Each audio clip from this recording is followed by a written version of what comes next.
மக்களுக்கு எல்லா உண்மையும் தெரியும். மக்கள் எல்லாத்தையும் பார்த்துக்கிட்டு இருக்கிறாங்க. கரூரை சேர்ந்த அந்த மக்கள் அந்த உண்மையெல்லாம் வெளியில சொல்லும்போது எனக்கு கடவுளே நேர்ல வந்து இறங்கி அந்த உண்மைகள்லாம் சொல்ற மாதிரி எனக்கு தோணுச்சு. சீக்கிரமே எல்லா உண்மைகளும் வெளியில வரும்.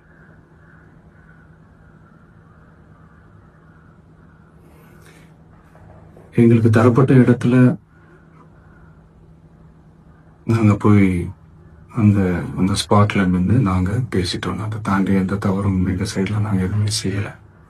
பட் இருந்தாலும் எங்க கட்சியை சேர்ந்த நிர்வாகிகள் தோழர்கள் மேலே எஃப்ஐஆர், அது மட்டும் இல்லை சோசியல் மீடியாவை சேர்ந்த நண்பர்கள் தோழர்கள் அவங்க மேலே எஃப்ஐஆர்லாம் போட்டு இப்போ பிடிச்சிட்டு இருக்கிறாங்க.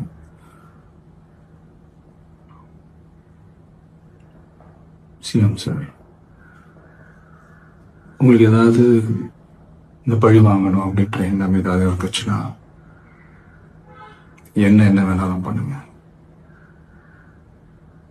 அவங்க மேல கை வைக்காதீங்க. நான் ஒன்று வீட்டில் இருப்பேன், இல்லை நான் ஆஃபீஸில் இருப்பேன். என்ன வேணாலும் செய்யுங்க. நண்பர்களே, தோழர்களே, நம்மளோட அரசியல் பயணம் இன்னும் ஸ்ட்ராங்காக, இன்னும் தைரியத்தோட